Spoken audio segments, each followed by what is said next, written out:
इतिहासलाई पछ्याउनु पर्छ। इतिहासलाई हामीले पछ्याएनौँ भने हाम्रो धर्म संस्कृति सबै नै समाप्त हुन्छ। त हामी के हुन्छौँ? पशुवत हुन्छौँ। त्यसकारण हामीले मानवतावादी बन्नु छ भने, समदृष्टि सम्भावना छ भने इतिहासलाई पहिलाउनै पर्छ। इतिहासलाई तिरस्कार गर्यो भने पशु नै हुन्छ। यसकारण यो सत्संग इतिहास, आत्मज्ञान इतिहास हो। हेर्नुहोस्, आत्मालाई प्राप्त गर्नु, आत्माको बोध गर्नु ईश्वरको अनुभूतिको सुरुवात हो। जब तक जसले स्वयंलाई जान्दैन भने उसले ईश्वरलाई पनि जान्नु सक्दैन। त सर्वप्रथम परिचय स्वयंको गर्नुपर्छ, अनि मात्रै ईश्वरको परिचय हुन्छ। त अब कसरी आफ्नो स्वयंको परिचय गर्ने भन्दाखेरि पहिला हृदय तयारी हुनु पर्यो। फसल लगाउनुको लागि पहिला माटो तयारी हुनुपर्छ, अनि मात्रै त्यसमा हामीले फसल लगाउँछौँ। तब राम्रोसँगले फसल प्राप्त हुन्छ। माटो तयारी नगरिकन त्यसै बिउ लगेर छर्यो भने बिउ मात्रै समाप्त हुन्छ, फसल केही नै प्राप्त हुँदैन। त पहिला माटो नै तयारी हुनुपर्छ। बिउ तब छरिन्छ, रोपिन्छ, राम्रो उम्रिन्छ। त्यसबाट फेरि त्यो बिउलाई फल्नको लागि, राम्रो फसल प्राप्त गर्नको लागि त्यसलाई पनि बाधा हुन्छ। अनेक प्रकारको झुडी, जङ्गल, झारहरू उम्रेर उसलाई बढ्न दिँदैन, फल्न दिँदैन। अर्को कुरो केले पनि बाधा गर्छ भन्दा सुक्खाले पनि बाधा दिन्छ। त्यसले गर्दा त्यो बीजलाई फलाउनुको लागि त्यो नचाहिने जङ्गलहरू उम्रिन्छ, झारहरू उम्रिन्छ, त्यसलाई निकाल्नु पर्यो। अनि सिँचाइ, पानीको अति जरुरत पर्छ। तब फसल राम्रो प्राप्त हुन्छ। त्यसरी नै यो सत्संग भनेको एउटा सिँचाइ हो। पहिला माटो त धेरै जमिन सुक्खा छ। अब ट्र्याक्टरले जोत्दा पनि अब ट्र्याक्टरको त्यो उयो जमिनमा त्यसको मिसिन, त्यसको हलो भाँसिएन भने, गोरुले जोत्दा पनि हलो भाँसिनै सकेन, माथि माथि उछिटियो, गोरुले पनि तान्नु सक्दैन। त्यसले गर्दा पहिला के गर्नुपर्छ? जमिन भिज्नुपर्छ। त जमिन भिजेपछि खन्दा पनि जसले आफैले खन्छ उसलाई सजिलो पर्छ। उसको कोदालो मजाले गाडिन्छ, हलो पनि मजाले, ट्र्याक्टरले पनि मजाले जोत्छ। पहिला सुक्खा जमिनलाई सिँचाइको आवश्यकता पर्छ। त यो सत्संग सिँचाइ हो। किनभने चेतरे नर चेत प्यारे, अब त मन में चेतरे, धर्म की नहीं बीच बोयो, खाली रह गया खेतरे। तिम्रो जो हृदय रूपी खेत छ, धर्मको खेती गर्यौ न, धर्मको बीज रोपेनौ, तिम्रो यो खेत खाली रह गया खेतरे। त्यसकारण यो भित्र जङ्गल, झोडी, पट बाँझो छ, खाली छ यो खेत। त्यसले गर्दा अब सत्संग रूपी सिँचाइ हुनु पर्यो। सत्संग रूप जब वर्षा गङ्गाले सिँचाइ हुन्छ, तब हृदय मलिलो हुनु थाल्यो, तब तयारी हुनु थाल्यो मट्टी, होइन? तब उसलाई, जसको हृदय तयारी भयो, तब उसले बुझ्नु थाल्छ सत्संग। तर जति सत्संग सुने पनि त्यो सिँचाइ पुगेन भने बुझ्दैन सत्संग। किन? ढुङ्गामा, त्यो ढुङ्गालाई हामीले पानीमा, पोखरीमा डुबाइराख्यो भने पनि निकाले केही घन्टा बादमा, केही दिनमा बादमा निकालेर ढुङ्गा भिज्यो होला भन्दा भिज्छ ढुङ्गा? भिज्दैन। तर माटोमा त पानी पर्नु बित्तिकै गलिहाल्छ, होइन? तर यो जड पत्थर जस्तो जसको दिल छ धर्मको निम्ति, ईश्वर उपासनाको निम्ति, आत्मा कल्याणको निम्ति, धर्मको मार्गमा अगाडि बढ्नुको निम्ति, त उसको हृदय नै जड ढुङ्गा जस्तो पत्थर जस्तो बनेको छ भने जति सत्संग सुने पनि उसले बुझ्दैन, भिज्दैन, उसको हृदय भिज्दैन। तर जसको हृदय सिँचाइ चाहन्छ त्यो सत्संग रूपी सिँचाइले भिज्न थाल्छ, तब उसले सत्संग बुझ्न थाल्छ, तब उसले ज्ञानको बीज रोप्नु आतुर हुन्छ। जमिन तर्याई भएपछि बिउ रोप्न आतुर हुन्छ। यसकारण तब मैले हजुरलाई सत्संगको महिमा सुनाउँदै थिएँ, यो दुर्लभ चिज हो भनेर। यसकारण सन्तहरूले के सम्झाउनु भयो भने सत्संग एक घडी आदु से पुनि आत, तुलसी साधु संगति कोटि कटे अपराध। सत्संगको घडी एक घडी सुनौ, फुर्सद छैन, आधा घडी सुनौ र तपाईको कोटि काटे अपराध, तपाईको कुनै गल्ती अपराध छ भने पनि तपाईले त्यो कर्मलाई सुधार्नु सक्नुहुन्छ भनेर। सत्संगको महिमा। सट सुधरै सत्संगति पाई, पारस परसु कुधातु सुहाई। सट सुधरै मूर्ख व्यक्ति सज्जन बन्यो कसरी? सत्संग पाएर पारस मनिको स्पर्श गर्नाले एउटा फलाम पनि सुन बन्यो, सत्संगमा जानाले एउटा मूर्ख व्यक्ति पनि सज्जन बन्यो भनेर यसरी सत्संगको फल बताउनुहुन्छ। मञ्जन फल फेकी तत्काल, काग होई पिक बकौं मराला। सुनी आश्चर्य करे जिन कोई, सत्संग की महिमा नहीं गोई। मञ्जन फल फेकी तत्काल, सत्संगको फल तत्काल मिल्ने वस्तु हो। दान पुण्य तीर्थ व्रत होमादि यज्ञ जे पनि गर्नुहोस्, यो त मृत्युको बादमा स्वर्ग मिल्छ भनेर हामीलाई आशा राखिदिएको छ, आशा देखाएको छ कि तपाईलाई मर्नुको बादमा यो दान पुण्य तीर्थ व्रतको फलले वैकुण्ठ मिल्छ भनेर। तर सत्संगको फल मरेपछि तिमीलाई वैकुण्ठ होइन, मञ्जन फल पेकिए तत्काल, तत्काल प्राप्त हुन्छ। काग स्वभावको व्यक्ति, कोयल काउ काउ गर्ने व्यक्ति, बढी मुख बजाउँछ नि, बढी बग बग गर्ने व्यक्तिलाई कसैले मन पराउँदैन नि होइन। बडा काउ काउ गरेर काग करायो भने मन पर्दैन होइन, तर कोइलीको भाषा मन पर्छ सबैलाई। त्यसले सत्संगमा आउनाले काग स्वभावको व्यक्ति कोयल बन्छ, भन्नुको खोजेको सबको प्रिय बन्छ, मिलनसार बन्छ, सद्भावनाको व्यवहारमा ऊ अगाडि बढ्छ। हंस वृद्धिको मान्छे मानिनु बकुला वृद्धिको मान्छे हंस बन्छ। सत्संगमा आउनाले तत्काल सत्संगको फल। बकुलाले आलीको डिलहरूमा बसेर, कुलोको डिलमा बसेर माछा भेगुता किरालाहरूको के को उसले ध्यान गर्छ। तर हंसले दुध र पानीलाई मिलाएर दियो भने हंसले पानीलाई छोडिदिन्छ, दुधलाई ग्रहण गर्छ। त्यसले गर्दा सत्संगमा आउनाले असारूपी मायालाई त्यागेर परमब्रह्मा परमात्मा रूपी सारलाई ग्रहण गर्छ। सुनेर कोही पनि आश्चर्यित नहुनुहोस्, सत्संगको महिमा अत्यन्तै गहन छ भनेर यसरी सन्तले सत्संगको महिमा बताउनु भएको छ।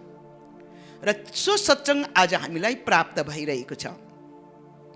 बिना सत्संग विवेक नहोई, राम कृपा बिनु सुलभ न सोई।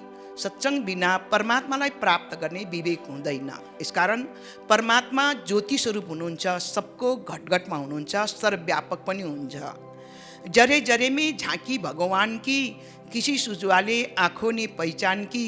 कण कणमा परमात्मा व्यापक छ, उसैले दर्शन गर्छ जसलाई दिव्य चक्षु प्राप्त छ, जसलाई थर्ड आई प्राप्त छ, उसैले अनुभव गर्न सक्छ। तर साधन गर्नु कठिन छ, साधन सजिलो छैन। हर चीज कुनै पनि कर्म सजिलो छैन। हजुर सबले अनुभव गर्नु, चिया पकाएर खानुलाई पनि सजिलो छैन। दुध चिनी चियापत्ती मिल्नु सक्यो भने मात्रै चिया मिठो हुन्छ। चिया पकाएर खान्छु भनेर चाहिँ कहिले पनि चिया नपकाउने व्यक्तिले चिया पकायो भने कि चिनी धेरै हाल्छ, कि चियापत्ती धेरै हाल्छ, कि दुध कम हाल्छ, कि पानी धेरै हाल्छ। त्यो पनि एउटा अभ्यास हो चिया बनाउने पनि। जसले बनाइरहन्छ सबथोक मिलाएर बनाउँछ, मिठो पकाउँछ। तर कहिले कहिले पकाउनेले चिया मिठो पकाउन सक्दैन, मिल्नै सक्दैन। चिनी, दुध, तेल कुनै पनि चियापत्ती मिल्नै सक्दैन। हर चिज कठिन छ, सबै सजिलो छैन। खाना बनाएर खानु सजिलो छ र छैन, होइन। सबै तयारी हुनु पर्यो, खट्नु पर्यो। त्यहाँ पनि भुटुन सब कुछ ठिक, नुन सबै कुरो मिलेको खाना मिठो हुन्छ।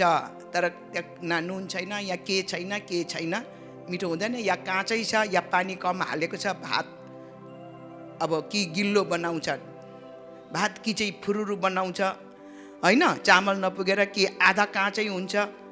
सब कुछ गाह्रो छ नि। सब कुन चाहिँ काम सजिलो छ? तपाईहरू सबै शिक्षित हुनुहुन्छ, विद्वानहरू हुनुहुन्छ। त तपाईहरू विद्वान हुनुलाई कति तप गर्नुभयो? कति वर्ष लाग्यो डिग्री लिनुलाई, सर्टिफिकेट लिनुलाई? सजिलो भएर कति वर्षमा? त्यसमा विवेक पनि खर्च भयो, सम्पत्ति पनि खर्च भयो, समय पनि खर्च भयो। त्यसै त डिग्री भएको हुनुभयो, कति तपस्या गर्नु पर्यो। दैनिक स्कुल कति धाउनु भयो? 12 सम्म त तपाईहरुको स्कुल दैनिक धाउनु भयो। त्यसको बादमा कलेज कति धाउनु भयो, हैन? कति प्र्याक्टिकलमा बस्नु भयो, कति इक्जाममा बस्नु भयो, पास हुनको लागि कति क्वेशनहरु कन्ठस्थ गर्नुभयो र नसुतिकन राति उठेर 2 बजी 4 बजी उठेर कन्ठस्थ गर्नुभयो, राति 12-1 बजीसम्म कति मेहनत गर्नुभयो डिग्री हासिल गर्नुलाई। तर आज यो ज्ञान थर्ड आई खोल्नु बित्तिकै देख्छ भन्छ त, यति सजिलो, हैन? थर्ड आई खोल्नु बित्तिकै झललल डिभाइन लाइट देख्नु पर्छ अरे। कुन चाहिँ काम सजिलो छ? झन् ईश्वरको दर्शन, भगवानको दर्शन गर्नुलाई बिना तप कसरी मिल्छ? बिना तपाईहरु जागिरे होला, कोही अफिसको बाउसाहेबहरु हुनुहुन्छ होला, खरदार हुनुहुन्छ होला, कोही वकालतमा हुनुहुन्छ होला, कोही स्कुलको टिचर हुनु, कोही प्रिन्सिपल हुनुहुन्छ होला, कोही लेक्चरर हुनुहुन्छ होला, कोही क्लर्क हुनु, के हुनुहुन्छ। अब दिदीबहिनी कोही सिस्टर होला, कोही डाक्टर होला, हैन? के हुनुहुन्छ सबै कर्मचारीहरू है। त हजुरहरू दैनिक तपाईहरुको तप अफिस जानै पर्छ। 4 बजी 4:30 बजी तक दैनिक त्यो तप हो। त 1 महिनामा तपको फल प्राप्त गर्नुहुन्छ। बिहे तयारी भयो, हैन? बिना तप अन्त 1 महिनाको तलब लिनुलाई पनि 1 महिनै धाउनु पर्छ अफिस दैनिक, अनि मात्रै त्यसको फल हात लाग्छ। कोही साउजीहरू हुनुहुन्छ होला, हार्डवेयर पसल होला, कसैलेको कपडाको पसल होला, कसैको केही न केहीको हुनुहुन्छ होला। हजुर तपाईहरुको ग्राहकको लागि दिनभरि तप गर्नुहुन्छ। बिहानै 7 बजी चिया पाएर सटर खोलेर ग्राहकको प्रतीक्षामा तप, दिनभरि कति बिक्री हुन्छ? त हजुर त्यहाँ तप्नु सक्नु भएन, तपाईहरुले पसल खोलेर दिनभरि ग्राहकको प्रतीक्षा र तप गर्नु सक्नु भएन भने तपाईहरुको सामान त डेट एक्सपायर हुन्छ है। साउको ऋण तिर्नु पनि सक्नुहुन्न, हैन? घरको खर्च पनि निकाल्नु सक्नुहुन्न, तपै गर्नु सक्नु भएन भने। त हर चीजमा तप गर्नुपर्छ भने परमात्माको दर्शनको लागि, आत्मा र परमात्माको बोधको लागि बिना तप कसरी मिल्छ? तप भनेको त्यसमा लगाउ हुनु पर्यो, निरन्तर। मनलाई पनि निरन्तर अरु चीजबाट हटाएर विषयको मनको बोडो, विषयबाट मनलाई मोड्नु सक्नु पर्यो। हरि चरण कमल चित्त जोडो, हरिको चरण कमलमा चित्तलाई जोड्नु सक्नु पर्यो। अन्त आँखा चिम गरेर बस्नु बित्तिकै सलाई नकोरी थोरै बत्ती बल्छ, सलाई त कोर्नु पर्यो। आँखा चिम गरेर बस्नु बित्तिकै तपाईँको भित्र सलाई नै कोरिएन होइन, कसरी प्रकाशको दर्शन गर्न सक्नुहुन्छ?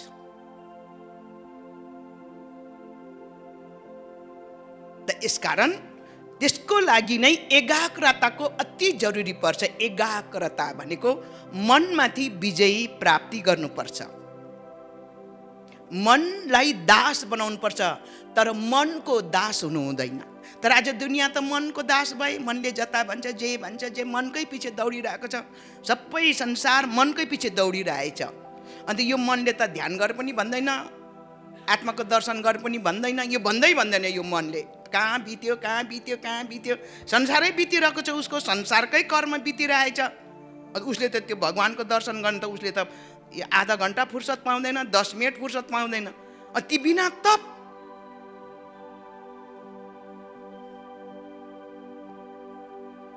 त्यस्तो सजिलो भए त दुनियाँ त अहिले सबै ब्रह्मज्ञानी भइसक्यो है,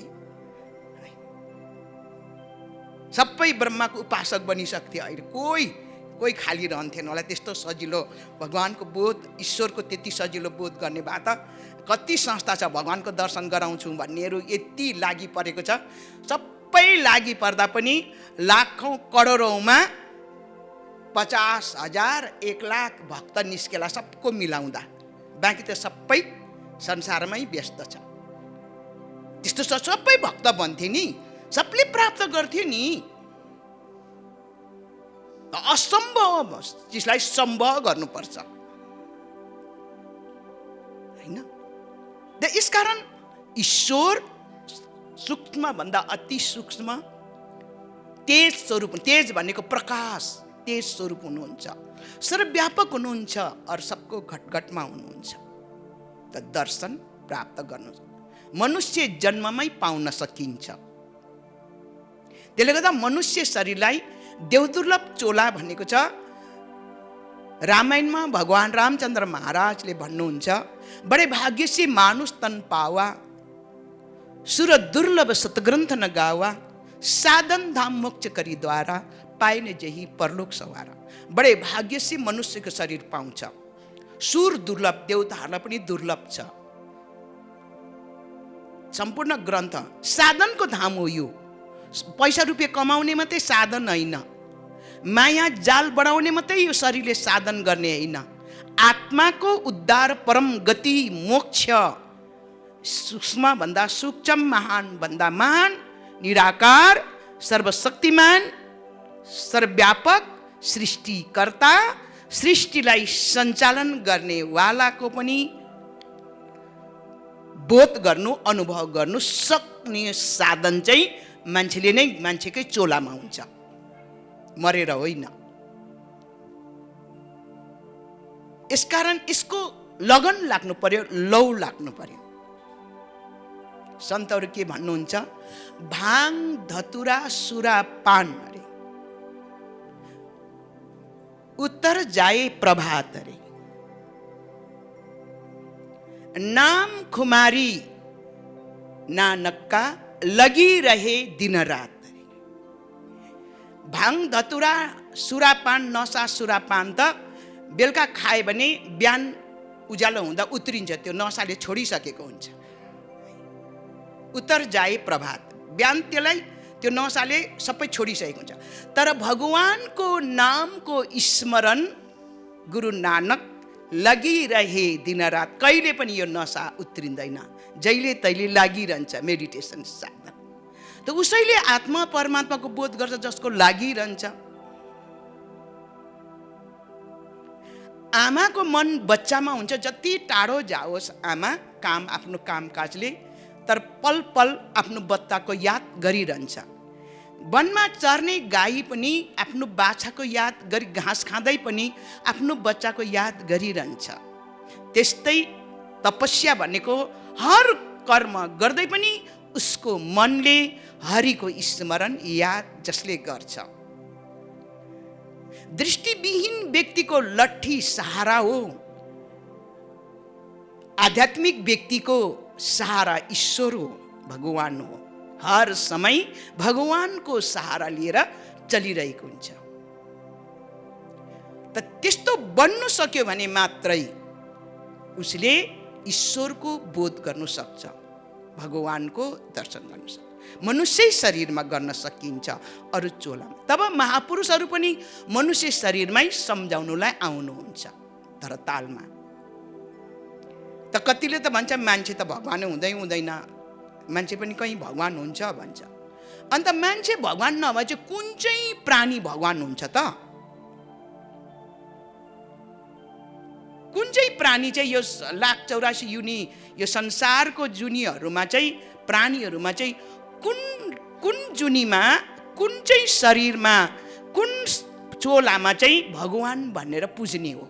मान्छेमा पुजिएन भने दुनियाँ त यही भन्छ, मान्छे त भगवान हुँदैन। के हुन्छ त भगवान?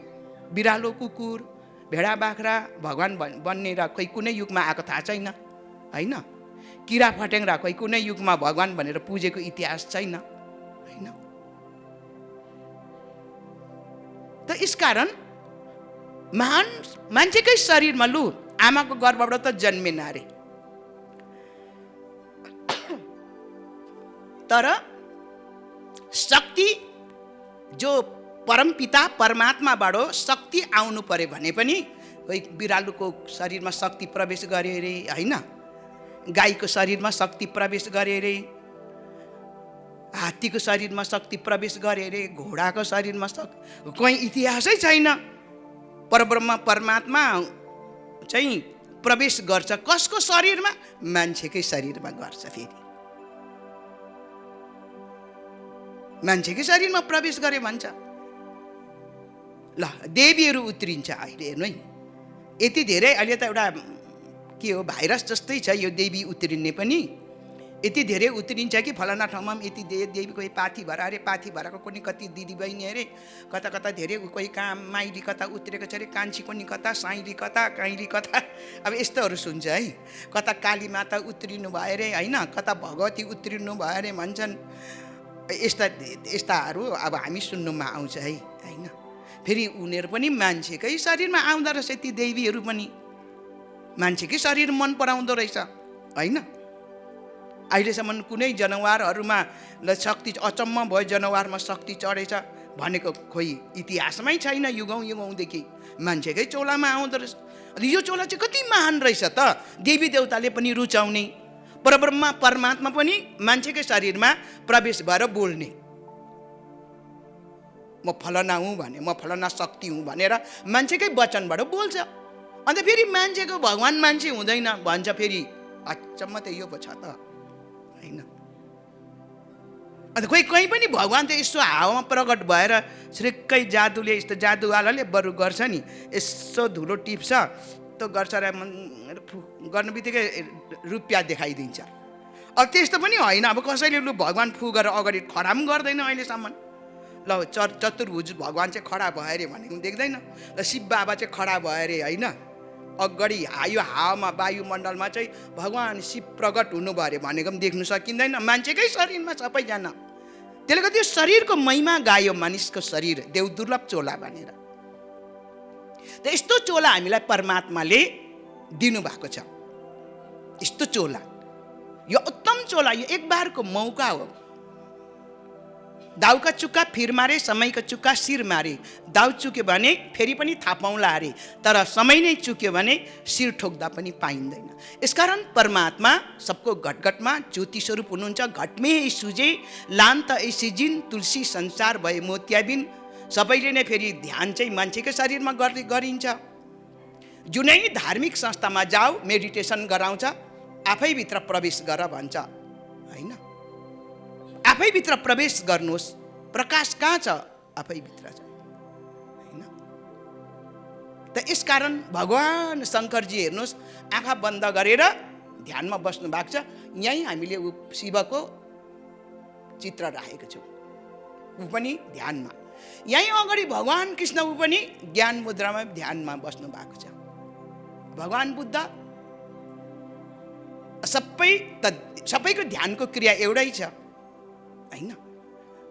त्यसकारण उनीहरूभित्र के तत्त्व छ त भन्ने वस्तुलाई बुझ्नु जरुरत छ। त्यसले गर्दा यो चिज आत्मज्ञान प्राप्त गरेपछि मात्रै जानिन्छ। त्यसले गर्दा आत्मज्ञान प्राप्त गर्नुकै लागि सद्गुरुको शरणमा जानुपर्छ। गुरुले ज्ञान दिनुहुन्छ। गुरु बिना भवनिधि तरेन कोही, जो हरि बिरिन्छ शङ्करसम्म होइ।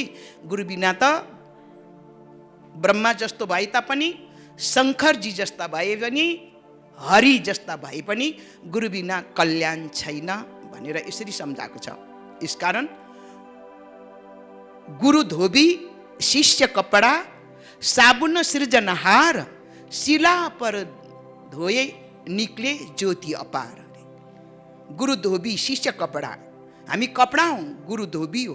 हामीलाई श्रुति रूपी शिला पे धोए, श्रुति चढाओ निक्ले ज्योति अपार। तब ज्योतिको प्रकाशको दर्शन हुन्छ। तर उसको हृदय पवित्र हुनु पर्यो, प्रभुलाई पाउने लगन हुनु पर्यो, लगाउ हुनु पर्यो। त यसकारण यो चिज हरेक युगमा प्रचार थियो। आज सद्गुरुदेव महाराजले पनि प्रचार गरिरहनु भएको छ। आफैभित्रको खजनालाई प्राप्त गरौँ, बोध गरौँ, दर्शन गरौँ, जीवन धन्य बनाऊ र भगवानको नाम स्मरण गरौँ। परावाणीको विषय नाम अजपाओ, मुखले जप्नुमा आउँदैन। भगवानको नाम प्रकाश पनि होइन, लाइट पनि होइन, ज्योति पनि होइन, परब्रह्म पनि होइन, परमात्मा पनि होइन। वास्तवमा यो सबै मौखिक शब्द हो। यसलाई भन्छ परावाणी, अपरा विद्याभित्र पर्छ। चाहे हामी परब्रह्म परमात्मा भनौँ, अपरा विद्याभित्र, परा विद्याभित्र पर्दैन। अपरा चाहे ओम भनौँ, यो पनि कृष्ण भनौँ, राधा भनौँ, शिव भनौँ, शङ्कर भनौँ, विष्णु भनौँ, जे पनि यो मुखले उच्चारण गरेको सबै अपरा विद्याभित्र पर्छ। तर भगवानको नाम परावाणीमा पर्छ, पराविद्यामा पर्छ, परावाणीमा पर्छ। त त्यो नाम कलियुग केवल नाम आधार, सुमृ सुमृ नर उत्तर। कलियुगमा नामका आधार निरन्तर जसले भजन गर्छ कल्याण हुन्छ भनेर बताएको छ। त्यसले गर्दा तुलसीदास और सूरदासले के भन्यो भने, रे मन धीरज क्यों न धरे, 2000 के संबत आगे ऐसा योग परे, पूर्व पश्चिम उत्तर दक्षिण काल फिरे, अकाल मृत्यु जग में व्यापे प्रजा बहुत मरे, कहाल बिहाल से जो बचे हंस का ध्यान धरे, सूरदास हरि को लीला टारे नहीं तरे। यो भविष्यवाणी आज तपाईँ हाम्रो अगाडि प्रमाणित भयो। 2000 संबत के आगे 2078 2022 अगाडि बढिरहेको छ। ऐसा योग परे, पूर्व पश्चिम उत्तर दक्षिण, पूर्व पश्चिम विश्वमै काल फिरे, काल घुमे, अकाल मृत्यु जगमै व्यापे, अकाल मृत्यु व्यापक, प्रजा बहुत मरे, मरिरहेको छ कोभिडले। कहाल बिहाल से जो बचे, बच्नु बच्छ अरेको हंसका ध्यान धरे। यो भगवानको नामको स्मरण ध्यान जसले गर्छ भनेर यसरी आजभन्दा केही हजार वर्षै यो भविष्यवाणी भनेर सन्तहरू जानुभयो। हामी पनि त्यही चिजको भजन गरौँ, ध्यान गरौँ, आत्माको कल्याण गरौँ र पर्यावरण शुद्ध बनाऊ। हामीबाटै पर्यावरण अशुद्ध हुन्छ, रोग हामीले निम्ताउने हो, हामीले हटाउने हो। त्यसले गर्दा पर्यावरण शुद्ध बनाउनको लागि तपाईँ हामी शुद्ध भोजन, शुद्ध व्यवहार, शुद्ध बोली, पवित्र बोली और परिवार पवित्र बोली और भोजन शुद्ध, शरीर शुद्ध, वातावरण शुद्ध बनाऊ, बोलीलाई पनि पवित्र बनाऊ, भगवानको नामको सधैँ स्मरण ध्यान गरौँ